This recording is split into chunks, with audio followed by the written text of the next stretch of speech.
ব্যাংককে একসঙ্গে সময় কাটাচ্ছেন রাফসান জেফার। উপস্থাপক রাফসান সাবাব ও সঙ্গীতশিল্পী জেফারের সঙ্গে প্রেমের সম্পর্ক নিয়ে অনেক আগে থেকেই চাউর। বিষয়টি আরও ছড়িয়ে পড়ে যখন রাফসানের বিয়ে বিচ্ছেদ হয়। তখন অনেককে বলতে শোনা যায় জেফারের সঙ্গে পরকীয়ায় জেরেই নাকি রাফসানের সংসার ভেঙেছে। এইসব আলোচনার মধ্যে এবার রাফসান সাবাব ও জেফারকে একসঙ্গে দেখা গেল ব্যাংককে।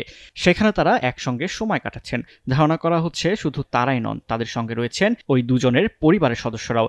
দুজনেই তাদের ফেসবুকে খুব বুদ্ধিমত্তার সঙ্গে পৃথকভাবে ছবি পোস্ট করেছেন, কিন্তু খুব একটা গোপন রাখতে পারলেন না। শুক্রবার বাংলাদেশ সময় দুপুর ১:৩০টার দিকে ব্যাংককের সিয়াম প্যারাগন শপিং মলে বিখ্যাত পেরি পেরি ফুড শপের ভেতরে দুজনকে দেখা গেল, যেখানে রাফসান ও জেফার পাশাপাশি বসে খাবারের অর্ডার দিয়েছেন। তবে এই সময় তাদের দুজনকে বেশ খোশ মেজাজে দেখা গেছে। রাফসান গ্রিন টাইপের শার্ট আর জেফার পরেছিলেন ওয়েস্টার্ন ড্রেস। খাবার খেতে খেতে কিছু সময় একান্তে কাটিয়েছেন তারা। দুজনে একসঙ্গে অন্তরঙ্গ হয়ে ছবি তুললেন।